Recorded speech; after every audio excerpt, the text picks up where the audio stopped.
ప్రియమైనటువంటి దేవుని సంగమా, సహోదరి సహోదరులారా, ప్రభువైన యేసుక్రీస్తు నామములో చేరుకూడి వచ్చినటువంటి మీ అందరికీ నా యొక్క హృదయపూర్వక వందనాలు తెలియజేస్తున్నాను.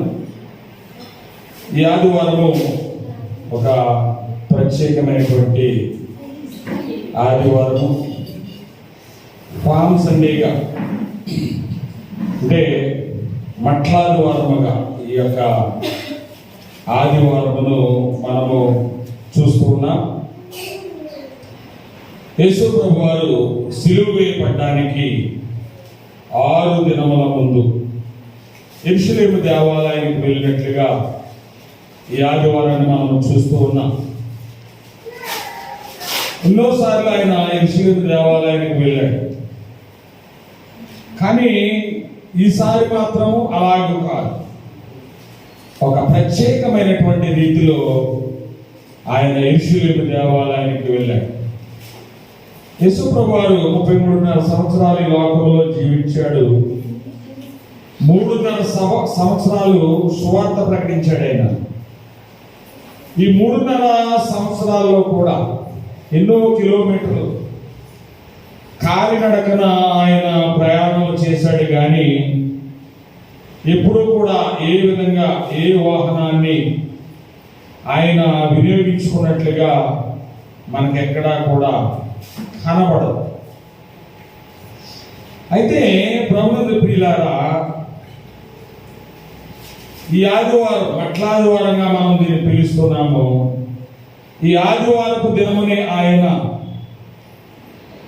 ఎందుకు ఇంత జయధ్వనులతో ఊరేగింపుతో ప్రత్యేకమైన రీతిలో యెరూషలేము దేవాలయానికి వెళ్ళవలసి వచ్చింది అని అంటే,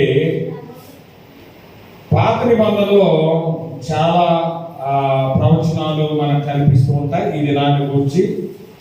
అయితే ఒక ప్రవచనం మనం చదువుతాం జకర్యా గ్రంథంలో. జకర్యా గ్రంథము 9వ అధ్యాయము 9వ వచన భాగాన్ని మనం చదువుతాం. సియోను నివాసులారా బహుగా సంతోషించుడి, యెరూషలేము నివాసులారా ఉల్లాసముగా ఉండుడి. నీ రాజు నీతిపరుడును రక్షణ గలవాడును ధీరుడనై గాడిద పిల్లను ఎక్కి నీ వద్దకు వచ్చుచున్నాడు. దేవునికి స్తోత్రం. హల్లెలూయా. మీకా గ్రంథంలోనేమి జకర్యా గ్రంథంలోనేమి ఈ ప్రవచనాలు మనకు కనిపిస్తాయి. యేసు ప్రభు వారు ఒక ప్రత్యేకమైనటువంటి రీతిలో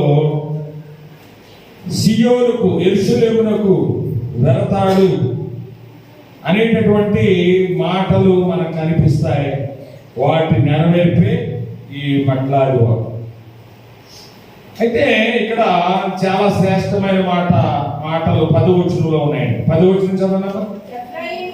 ఎఫ్రాయిములు రథములు ఉండకుండా నేను చేసేదను, యెరూషలేములో గుర్రములు లేకుండా చేసేదను, యుద్ధపు విల్లు లేకుండా పోవును. నీ రాజు సమాధాన వార్త అన్యజనులకు. దేవునికి స్తోత్రం. హల్లెలూయా. ఏమిటి మాట అంటే, యేసుక్రీస్తు వారు రావడం ద్వారా యుద్ధాలు ఆగిపోయాయి, యుద్ధాలకు చెక్ పెట్టబడింది. చూడండి, ఎఫ్రాయిములో రథములు ఉండవు, యుద్ధ రథాలు ఉండవు, యెరూషలేములో గుర్రాలు ఉండవు, యుద్ధపు విల్లు లేకుండా పోవును. యుద్ధాలు ఆగిపోతాయంట. కారణం ఏమిటి? అప్పటి వరకు ఒకరి మీద ఒకరికి ద్వేషం, ఒకరికి మీద ఒకరికి అసూయ, ఒకరి మీద ఒకరికి పగ. అయితే యేసు ప్రభు వారు వచ్చినప్పటి నుండి ఆయన ఈ లోకానికి ప్రేమను పంచాడు. అనేక మంది ఈ ప్రేమను అలవర్చుకొని ద్వేషాన్ని తొలగించుకొని ప్రతి ఒక్కరూ కూడా ప్రేమ కలిగి ప్రేమను పురుగొట్టుకుంటూ ఉన్నారు. ప్రేమ ఉన్న చోట యుద్ధాలు ఉండడానికి తావులేదు. యుద్ధాలు ఉండడానికి, పగ ఉండడానికి, ద్వేషాలు పగాద్వేషాలు ఉండడానికి వీలు కాబట్టి ఎంత చక్కని ప్రవచనము, యేసయ్య రాకతో యుద్ధాలకి ముగింపు అయిపోయింది.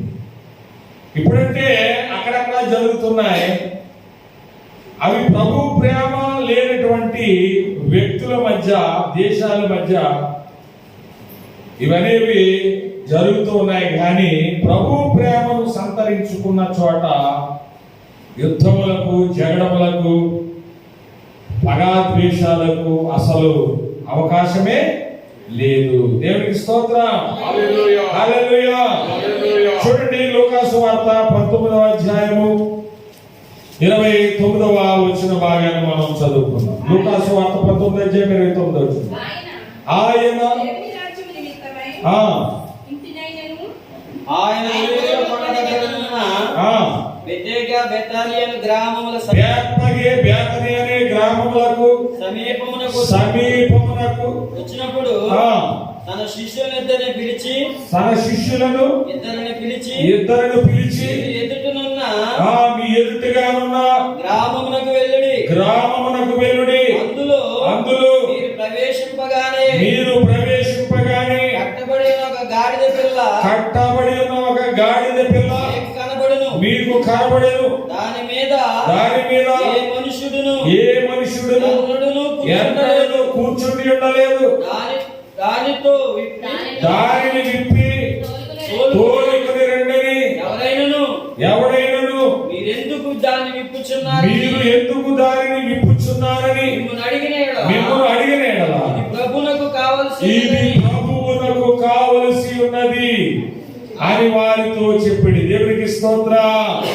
హల్లెలూయా. ఈ మాట బాగా నోటీస్ చేయాలి మీరు. ఇది ప్రభువునకు కావలసి ఉన్నది. ఇది ప్రభువునకు కావలసి ఉన్నది.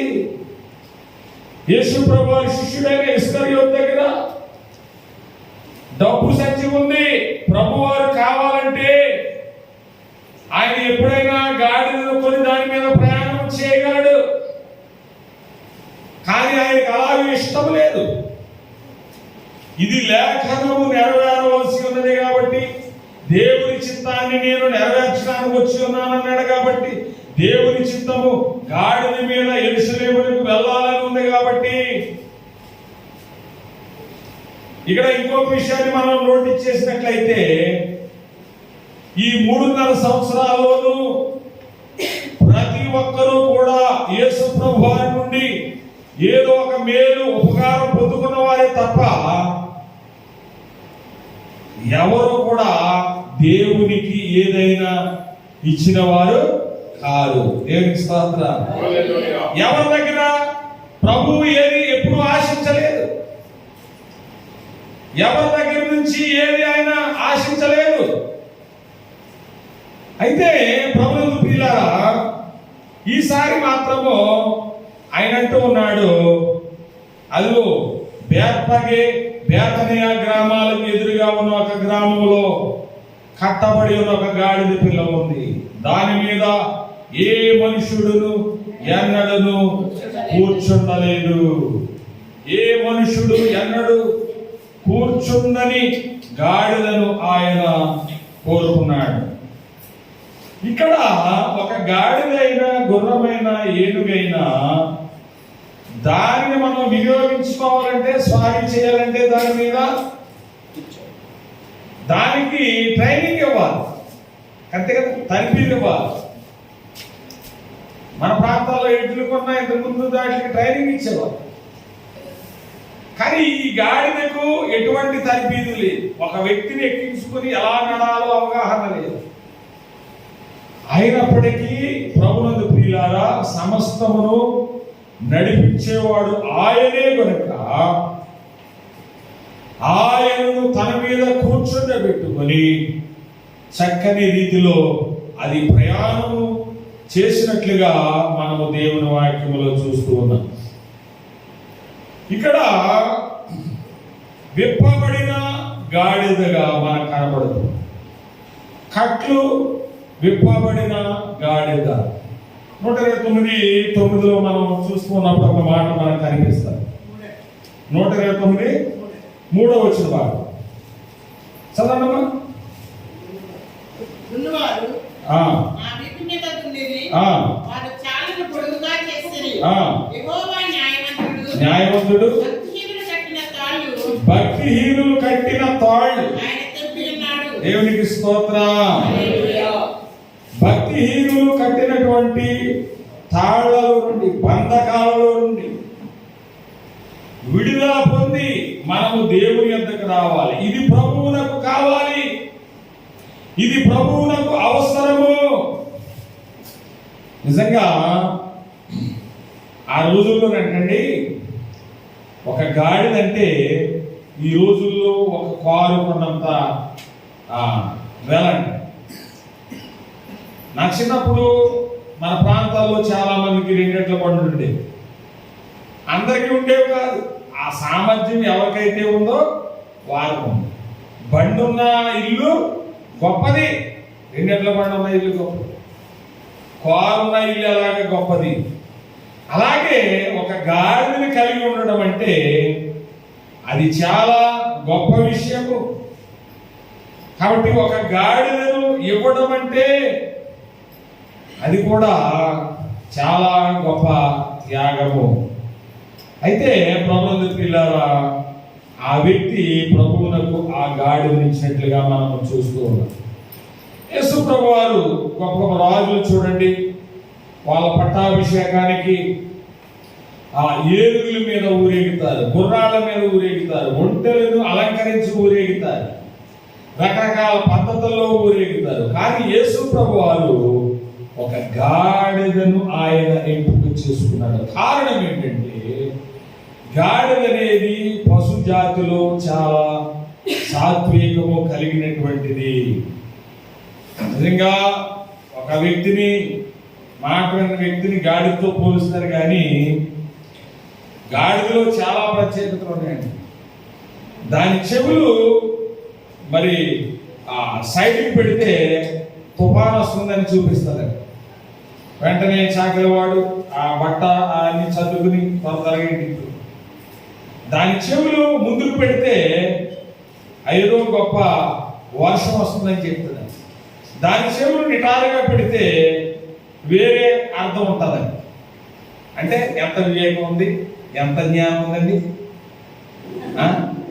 ఒక మరి అలాంటి చాలా మంచి సుగుణాలు, ఒక లక్షణాలు కలిగినటువంటి పశువు అది. గాడిద కంటండి, గాడిద మీద ఏదైనా భారాలు వేసి మొయించాలనుకున్నప్పుడు ఇక్కడ ఏదైనా భారం దాని మీద పెట్టి ఒక వ్యక్తి మొదటిసారిగా దాన్ని తీసుకెళ్తాడు. రాజుల్లో పలానా చోట దించాలనుకోండి, అక్కడ తీసుకెళ్ళి ఆ ప్లేస్ చూపిస్తాడు, అంతే వదిలేస్తాడు. ఇక్కడ బరువేటు దానికదే, ఎన్ని అడ్డంకులు వచ్చినా రాజులు వెళ్ళిపోవటం, ముందు ఎక్కడైతే దించిందో అక్కడ నిలబడుతుందండి. అక్కడ అన్లోడ్ చేసుకున్న తర్వాత మరలా తిరిగి ఇక్కడ లోడింగ్కి వచ్చేస్తుంది. అంటే ఎన్ని ప్రత్యేకతలు! నిజంగా నాకు చాలా ఆశ్చర్యం కలుగుతుంది వీటన్నిటి గురించి ఆలోచించినప్పుడు. అందుకే పాత నిబంధనలో మొదటి రాజుల గ్రంథము 1వ అధ్యాయము 38వ వచనములో ఒక మాట మనకు కనిపిస్తుంది.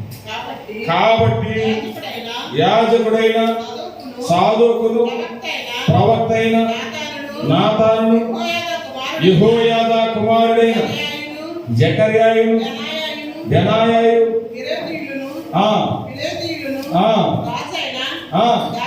దావీదు కంచరగాడిద మీద సొలొమోనుని ఎక్కించి దేవునికి స్తోత్రం, హల్లెలూయా.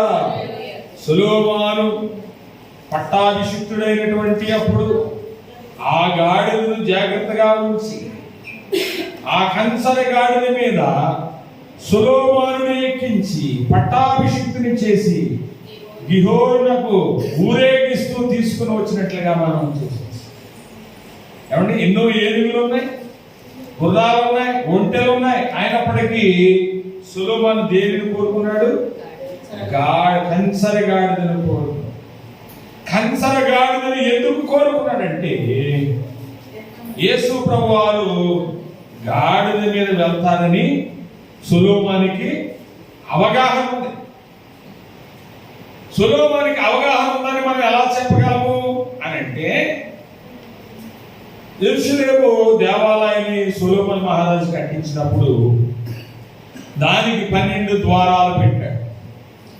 లైన్ గేట్ అని, జైన్ గేట్ అని, ఇలాగా 12 ద్వారాలకి 12 పేర్లు పెట్టారు. ఒక గేటుకి మాత్రము గోల్డెన్ గేట్ అని పెట్టి, ఆ గోల్డెన్ గేట్ ఎప్పుడూ మూసే ఉంటుంది, ఎప్పుడూ తీయబడదు. మిగిలిన ఎన్ని గేట్లు? 11 గేట్లు తెరుచుకుని వాటి ద్వారా ప్రవేశిస్తూ వెళ్తూ వస్తూ ఉంటారు, కానీ గోల్డెన్ గేట్ మాత్రం తెరవబడదు. గోల్డెన్ గేట్ కి అడ్డుగా యూదుల సమాధులు ఉంటాయి. అప్పుడు సొలొమోను అన్నాడంట, ఎందుకు ఈ విధంగా మీరు కట్టించారని సొలొమోను అడిగితే, ఇప్పటికీ ఉందండి, మీరు హిస్టరీలో కూడా చూడొచ్చు. సొలొమోను అడిగితే సొలొమోను అన్నాడంట, మెస్సియా వచ్చినప్పుడు ఈ గేట్ ఓపెన్ చేస్తారు. ఈ గోల్డెన్ గేట్ ని ఓపెన్ చేసి దీని గుండా ఆ దేవాలయంలోనికి ప్రవేశిస్తాడు. ఈ గేట్ ను ఓపెన్ చేసి వెళ్ళే వ్యక్తి ఎవరైతే అవుతారో ఆయనే మెస్సయ్య. అది ఎప్పుడు జరిగిందంటే 2వ రాకడలో యేసు ప్రభు వారు ఓపెన్ చేస్తారు గేట్. మరి సమాధులు ఎందుకు కట్టారా అని అంటే, యూదులకు ఒక నియమం ఉందంట, సమాధులను దాటకూడదు.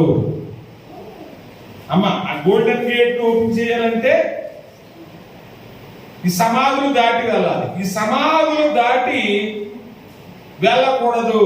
ఈ సమాధులను పునరుద్ధారణ చెందించి ఈ సమాధులలో ఉన్న వారిని సజీవులుగా లేపి అప్పుడు ముందుకు సాగి ఆ గోల్డెన్ గేట్ ని ఓపెన్ చేయాలి. ఇంత అవగాహన, మెచ్యూరిటీ కలిగి ఉన్నటువంటి సొలొమోను ఆయన గాడిద మీద వెళ్తాడనే విషయం తెలీదా? ఆలోచించేది ఒకసారి.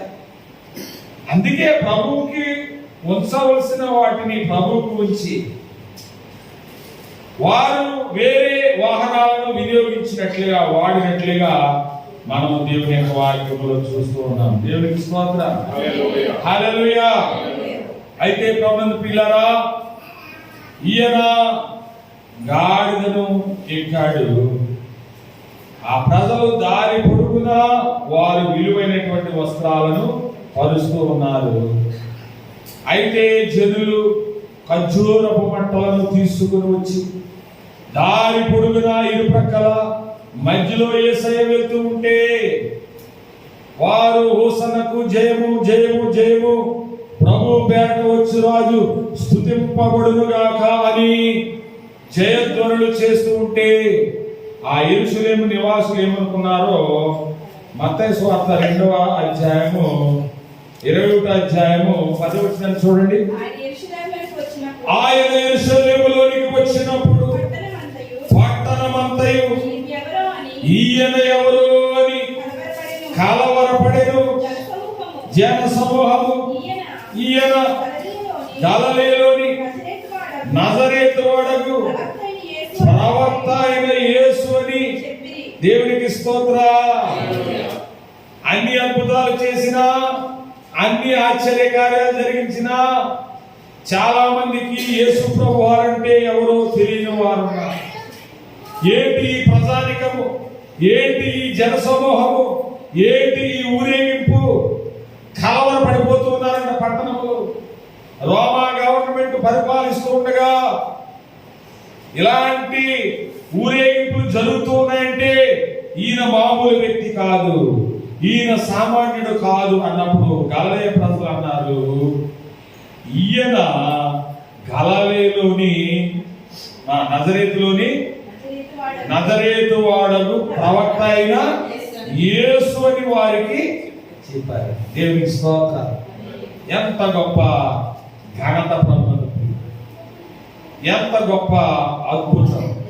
ఇంకొక విషయం ఏంటంటే, యోహాను సువార్త 12వ అధ్యాయం 19వ వచనం చదవడం.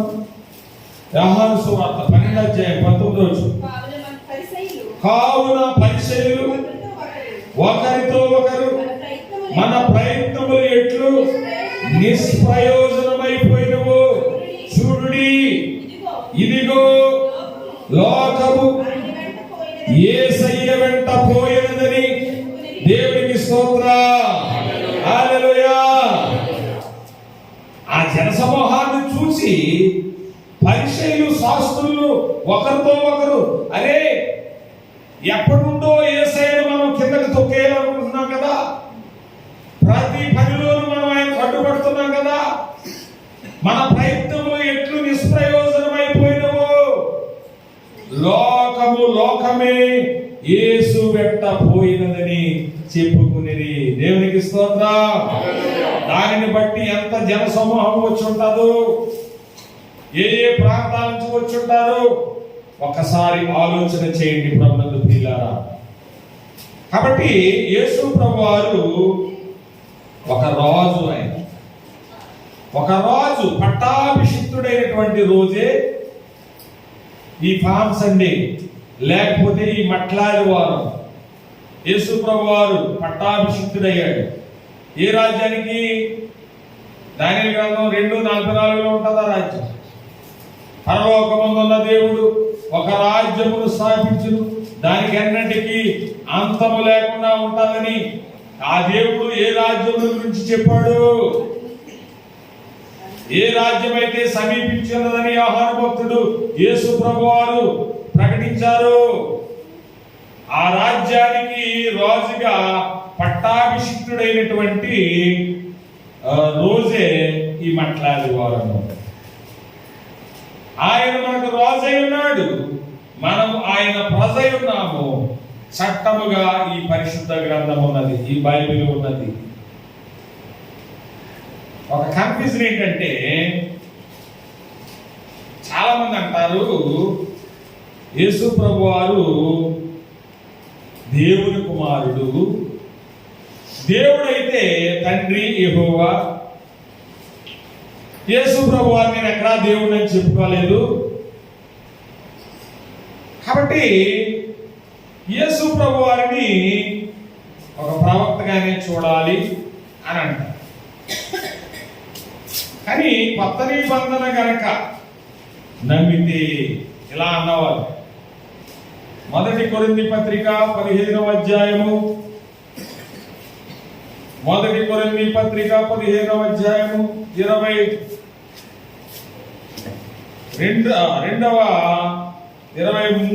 వచనం నుంచి చదువుదాం. ప్రతివాడును తన వరుసలోని బ్రతికింపబడును, ప్రథమ ఫలము క్రీస్తు, తరువాత క్రీస్తు వచ్చినప్పుడు ఆయన వారు బ్రతికింపబడుదురు. అటు తరువాత ఆయన సమస్తమైన ఆధిపత్యమును, సమస్తమైన అధికారమును, బలమును కొట్టివేసి తండ్రి అయిన దేవునికి రాజ్యము అంటే అప్పటి వరకు ఎవరి దగ్గర ఉంటుంది రాజ్యం? యేసు ప్రభువారి చేతిలో ఉంటుంది, యేసు ప్రభువారి గిఫ్ట్లో ఉంటుంది. దేవుడైన యెహోవా చేతిలో లేదు. ఇప్పుడు ఎవరి దగ్గర ఉంది? క్రీస్తు చేతిలో ఉంది. ఒక ఉదాహరణ చెప్పండి. ఒక ఉదాహరణ ఏంటంటే, ఒక ఆయన ఉన్నాడండి ఒక గ్రామంలో. ఆ గ్రామంలో ఉన్న ప్రజలకు అప్పులెడతాడు, పిల్లలకి సహాయం చేస్తాడు, ఇబ్బందుల్లో ఆదుకుంటాడు, అన్ని చేస్తాడు. ఏమైనా అవసరం వచ్చినప్పుడు పరిగెత్తి అతని దగ్గరికి వెళ్తా ఉంటారు. కానీ అతనికి వృద్ధాప్యం వచ్చేసింది. పెత్తనం ఎవరికి ఇచ్చేశాడు? కొడుకు ఇచ్చేసాడు. పెత్తనము కొడుకు ఇచ్చేసాడు. ఈ వృద్ధాప్యం వచ్చేసింది. ఇప్పుడు ఊళ్ళో ఉన్న ప్రజలు ఎవరి దగ్గరికి వెళ్ళాలి?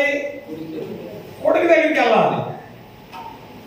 తండ్రి దగ్గరికి వెళ్తే ఏమంటాడు? నా దగ్గర ఏమి లేవండి, మొత్తం అన్ని మా అబ్బాయి చేతిలో పెట్టేశాను, ఆయన దగ్గరికి వెళ్ళండి, ఆయనకి ఇష్టమైతే ఇస్తాడు. ఒకప్పుడు నేను ఇచ్చేవాడిని, కానీ ఇప్పుడు అధికారము, ఆధిపత్యము అన్ని కూడా నా కొడుకు చేతిలో పెట్టేశాను. ఈ కొడుకు ఎప్పటి వరకు ఈయన అధికారం చెలాయిస్తాడంట యేసు ప్రభు వారు. ఆయన రెండవ రాకడలో మృతులకు పునరుద్ధానం చెందించిన తర్వాత భూమి మీద ఆయన రక్తమిచ్చి సంపాదించిన సంఘమును తీసుకుని వెళ్ళి దేవుని చేతిలో పెట్టినయ్యా, భూమి మీద నేను నీ కొరకు సంపాదించినటువంటి జనాంగము అని ఆయన చేతిలో పెట్టి ఈ బాధ్యతలు భారాలన్నీ ఇక్కడతోటి నా గొంతు ఇదిగో నీకు అప్పించేస్తున్నానంటే అప్పుడు ఇది జరిగిన తర్వాత అంతం వస్తుంది. కాబట్టి ప్రభువుని ప్రియులారా, యేసు ప్రభు వారు ఇప్పుడు మనకి రాజు, ఆయన మనకి ప్రభు. అపొస్తలుల కార్యంలో కూడా 2:39 అంటాడు కదా పేతురు, మీరు సిలువ వేసి చంపిన ఈ యేసునే దేవుడు ప్రభువు గాను క్రీస్తు గాను ప్రభువు గాను ఉంచాడు. దీనికి మేము సాక్షులు. ప్రభు అంటే ఎవరిని ప్రభు అంటారండి?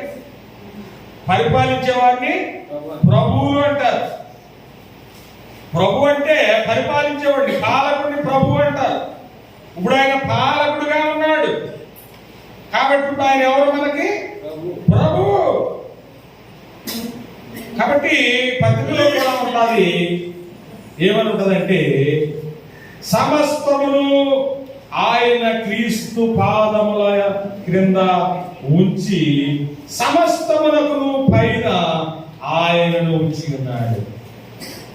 సమస్తమును కూడా దేవుడు ఎక్కడ పెట్టాడంట? ఏదో వచ్చినామా? 1 కొరింథీ 15:27 చదవనమ్మా. దేవుడు సమస్తమును క్రీస్తు పాదముల కింద లోపరిచి ఉంచెను, సమస్తమును లోపరచబడి ఉన్నదని ఆయనకు సమస్తము తప్ప దేవుడికి స్తోత్ర.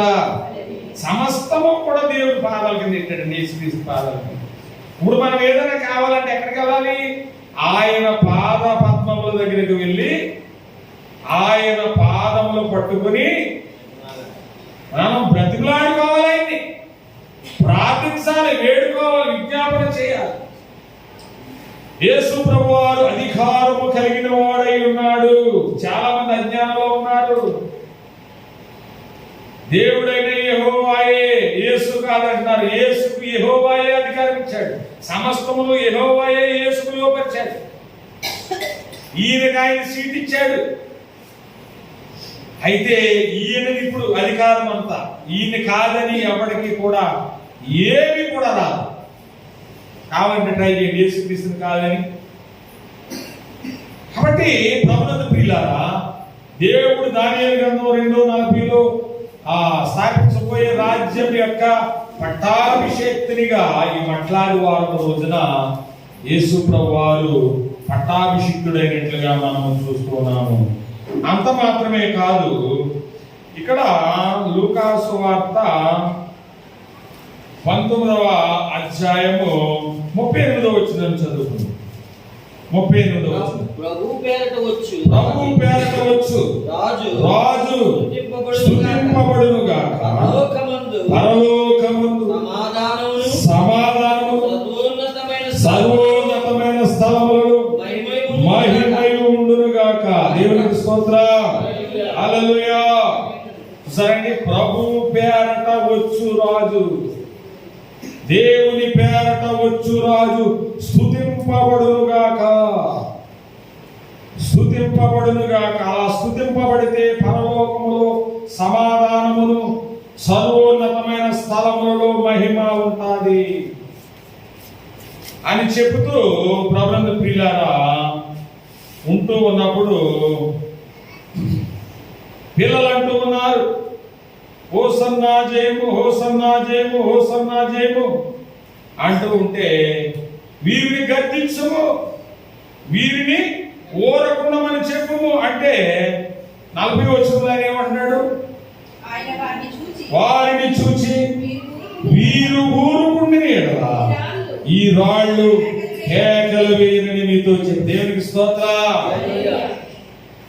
మీరు మనుషులను బంధించాలి, ఆపాలని చూస్తే రాళ్ళు కేకలు వేస్తాయి, రాళ్ళు స్తుతిస్తాయి, రాళ్ళు పరిపాలిస్తాయి అని యేసు ప్రభు వారు చెప్పినట్లుగా మనం చూస్తున్నాం. 45వ వచనానికి వెళ్దాం. ఆయన దేవాలయంలో ప్రవేశించి అందులో విక్రయము చేయవారితో నా మందిరము ప్రార్థనా మందిరం అనబడును అని రాయబడి ఉన్నది. అయితే మీరు దానిని దొంగల గృహగా చేసిద్దిరని చెప్పి వారిని వెళ్ళగొట్ట ఆరంభించెను. దేవునికి స్తోత్రం. ఈ దినం యొక్క ప్రత్యేకత ఏమిటంటే దేవాలయమును శుభ్రము చేసినటువంటి దినం, దేవాలయమును శుద్ధి చేసినటువంటి దినం. ఎన్నోసార్లు యెరూషలేము దేవాలయానికి వెళ్ళాడు కానీ ఆయన ఎప్పుడూ కూడా ఏ విధంగానూ కోపపడలేదు. ఆయన సాత్వికుడు. ఆయన లైఫ్ లో ఫస్ట్ టైం ఇక్కడే కోపపడ్డాడు. మీ శత్రువులను ప్రేమించుడు అని చెప్పిన ఆయన ఇక్కడ కోపపడ్డాడు. ఎందుకు అనంటే ఆయన మీద ఉమ్ము వేసినప్పుడు కోపడలేదు, ముళ్ళ కిరీటం అద్దినప్పుడు కోపడలేదు, కొరడాతో కొట్టినప్పుడు కోపడలేదు, మేకులను దిగగొట్టినప్పుడు కోపడలేదు. కానీ ఆయన దేవాలయము మాత్రము పాడైపోతూ ఉంటే ఆయన బహుగా కోపపడి కొరడా పట్టాడు. కొరడా పట్టి అక్కడ క్రయ విక్రయములు చేయించున్నారు, గువ్వలను అమ్ముతూ ఉన్నారు, రోకలు మారుస్తూ ఉన్నారు, కరెన్సీ మారుస్తూ ఉన్నారు. అక్కడ వ్యాపారం జరుగుతూ ఉన్నది. దేవుని మందిరమును వ్యాపార కేంద్రముగా మార్చేశారు. అలాంటి మందిరాలను చూస్తే దేవుడు కొరడా పడతాడు, దేవుడు సంతోషించడు. అందుకే చాలా డినామినేషన్ వారు, సంఘాల వారు ఈ మట్లాది వారం రోజున సంఘాల్లో ఏమైనా తప్పిదాలు ఉంటే, పొరపాట్లు ఉంటే సరి చేసుకుంటారు. అరే మన సంఘము ఏమైనా తప్పిదంలో ఉందా, పొరపాట్లో ఉందా, ప్రభు ఈ దినాన్ని బట్టే కదా కోపగించాడు, ఈ దినాన్ని బట్టే కదా ఆయన ఈ విధంగా చేశాడని సంఘాలను క్రమపరుచుకుంటారు. ఈ దినాన్ని చాలా మంది సంఘాలను క్రమపరుచుకుంటారు. అవును, సంఘము దేవుని చిత్తానుసారంగా, దేవుని ఇష్టానుసారంగా ఉండాలి. మన ఉద్దేశ ప్రకారం, మన ఆలోచన ప్రకారంగా కాదు. ఇంకొకటి ఇక్కడ జరిగింది ఏంటంటే యేసు ప్రభు వారు ఎప్పుడు ఎక్కడ ఎవరిని శపించలేదు. ఒక విధంగా అంటారు అంజూరపు చెట్టును శపించాడంట, రైటే. అయితే ఇక్కడ ఒక ప్రజానికాన్నే శపించాడు. చూడండి 43వ వచనం. ప్రభువు యెరూషలేమా, ప్రభువు నిన్ను దర్శించిన కాలము నీవు ఎరుగకుంటివి కనుక నీ శత్రువులు నీ చుట్టూ కట్టుకట్టి ముట్టడి వేసి అన్ని ప్రక్కలను నిన్ను అరికట్టి నీలోనున్న నీ పిల్లలతో కూడా నిన్ను నేల కలిపి నీలో రాతి మీద రాయి నిలిచి ఉండనియని దినములు వచ్చుచున్నావని చెప్పాను. ఇది ప్రవచనం అవ్వచ్చు, లేకపోతే ఆయన శాపం అవ్వచ్చు. ప్రభువు నిన్ను దర్శించినా కానీ నువ్వు ఆయనను గుర్తించకుండా, ఆయనను గణపరచకుండా, మహిమపరచకుండా, నీ అన్యాయాలు మానకుండా, నీ అక్రమాలను మానకుండా ఉన్నావు కాబట్టి నీలో రాతి మీద రాయి ఒక్కటైనను నిలిచియుండని దినములు వచ్చుచున్నవి. కాబట్టి ప్రభునందు పిల్లరా, ప్రభు ప్రతి ఒక్కరి జీవితాలను దర్శిస్తాడు, ప్రతి ఒక్కరిని దర్శిస్తాడు. ఇప్పుడు కూడా దర్శిస్తూ ఉన్నాడు. ఎలాగంటే ఆయన సేవకుల ద్వారా, వారి నోట నుండి వచ్చే మాటల ద్వారా. ఇప్పటికైనా నీ హృదయం అనే, నీ దేహం అనే ఆలయములో జరిగేటటువంటి అక్రమాలను, నీ దేహం అనే ఆలయములో జరిగేటటువంటి అన్యాయములను, నీ దేహం అనే ఆలయంలో జరిగేటటువంటి క్రయ విక్రయములను నీవు సరి చేసుకోకపోతే, బాగు చేయకపోతే దేవుడు నిన్ను బట్టి, నన్ను బట్టి సంతోషించడు, ఆనందించడు. మన కట్లు విప్పబడే రోజు ఈ రోజు. మన పాపపు బానిసత్వం తెగిపోయినటువంటి రోజు, విడుదల కలిగినటువంటి రోజు. ఒక ఎన్నిక లేని బరువులు భారాలు మోసే గాడిద యేసుతో కూడా కనపరచబడినటువంటి రోజు. ఆయననే మాత్రమే కాదు, ఆయన మీద ఆ పువ్వులు జల్లుతూ ఉంటే ఆ గాడిద మీద కూడా పడుతుంది. ఎప్పుడు రాళ్లలో నడిచే ఆ గాడిద విలువైనటువంటి వస్త్రాల మీద ఆ యెరూషలేము వీధులలో గనుల మధ్య ప్రత్యేక రీతిలో వెళుతూ ఉంటే ఆ సంతోషము వర్ణాన్వితము, ఆ ఆనందము వివరించలేనిది. కాబట్టి ప్రభునందు ప్రియులారా, ఈ మట్లాదివారం అంటే ఒక ప్రత్యేకమైనటువంటి దినము, దేవుని ప్రవచనము నెరవేరినటువంటి దినము, యేసు ప్రభువారు రాజుగా పట్టాభిషిక్తుడైనటువంటి దినము. దీనికి ప్రతి సంవత్సరం ఒక ఉదాహరణ చెప్తూ ఉంటాను. నేను ఇప్పుడు కూడా చెప్పాలనుకుంటున్నాను. ఒక పార్టీలో మన ఏరియాలో ఒక వ్యక్తికి ఎమ్మెల్యే సీట్ ఇచ్చారని, ఆయనకి నామినేషన్ వేసేటటువంటి డేటు ఒకటి నిర్ణయించినప్పుడు ఆ వ్యక్తి తన బలాన్ని చూపించుకోవడం కోసం తన పార్టీ సభ్యులను వెంట పెట్టుకుని జయధ్వనులతో ఊరేగింపుగా వెళ్ళి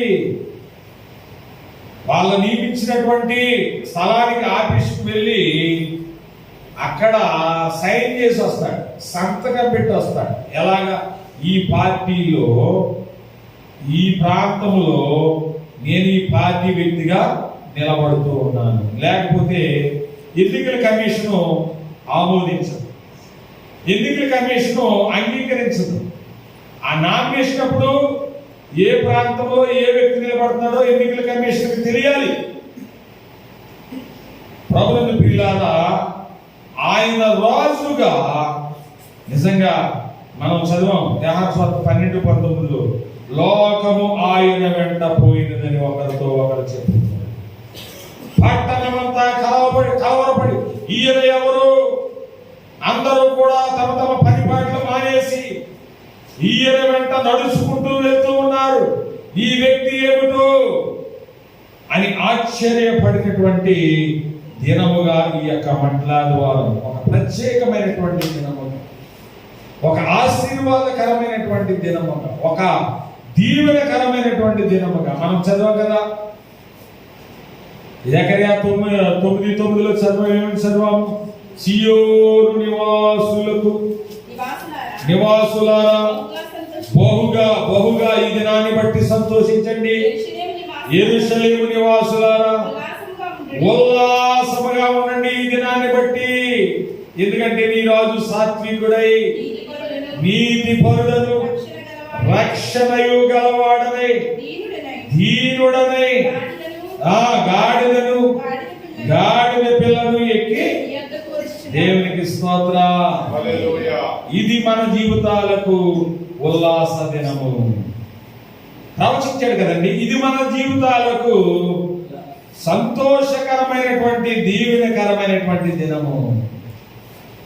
కాబట్టి ఈ దినాన్ని బట్టి మనం ఎంతో సంతోషించాలి. చాలా మంది నన్ను ఫోన్ ద్వారా అడుగుతున్నారు, ఈ దినాన్ని ఆచరించొచ్చండి, ఆచరించడం ఉందండి, ఇలా చేయొచ్చా అని చెప్పేసి చాలా మంది అడుగుతున్నారు. కానీ నేను అనుకుంటూ ఉంటాను, ప్రభువుని మనము ఘనపరచాలి. ఏ రీతిగానైతేనేమి ప్రభువుని మనం ఘనపరచాలి. ఆయన గొప్పతనాన్ని మనం ప్రశంసించాలి. ఆయన యొక్క ఉన్నతమైనటువంటి తేజస్సును గురించి మాట్లాడుకోవాలి. ఎవరో ఈ లోక సంబంధమైన వ్యక్తి ఊరేగింపబడితే మనం సంతోషించడం కాదు.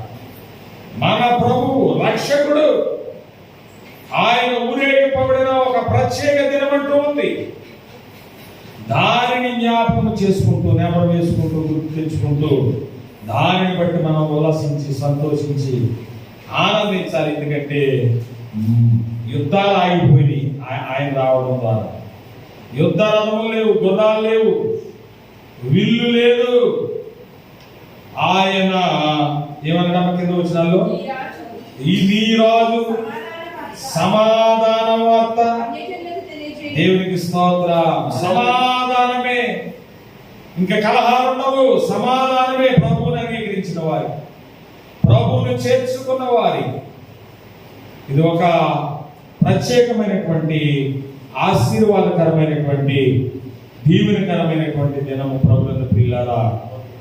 ఆయన సిలువకు 6 దినముల ముందు ఈ విధముగా ఘనపరచబడినట్లుగా, మహిమపరచబడినట్లుగా, కొనియాడబడినట్లుగా మనము చూస్తూ ఉన్నాము. అందుకని ఖర్జూరపు మంటలకు బదులు మన వారంతా ఈత మంటలు తీసుకుని వచ్చి ఈరోజు పామ్ సండే అని తెలియని వారికి కూడా ఈ మంటలు చూసేసరికి అవి సువార్త ప్రకటిస్తూ ఉంటాయి. అది చూసిన ఆటోమేటిక్గా పట్లాది వందలు మనకి గుర్తొచ్చేస్తారు. ఎంత గొప్ప మరి ధన్యకరమైనటువంటి దినం, ఎంత గొప్ప ఆశీర్వాదకరమైన. అవును, మన దేహమని ఆలయాన్ని శుభ్రం చేసుకోవాలి. దేవుడు నివసించడానికి మనము శుభ్రము చేసుకోవాలి. కాబట్టి ఈ మాటలను బట్టి ప్రతి ఒక్కరూ కూడా మరి ప్రభువుని ఘనపరిచేవారుగా, మహిమపరిచేవారుగా, కొనియాడేవారుగా, స్తుతించేవారుగా ఉండాలని చెప్పి మరి తెలియజేస్తూ నా ఈ మాటలు ముగిస్తూ ఉన్నాను. దేవుడి మాటలు మన వినికిడిలో, విశ్వాసంలో, మన జీవితంలో ఫలభరితముగా మార్చునుగాక. ఆమేన్.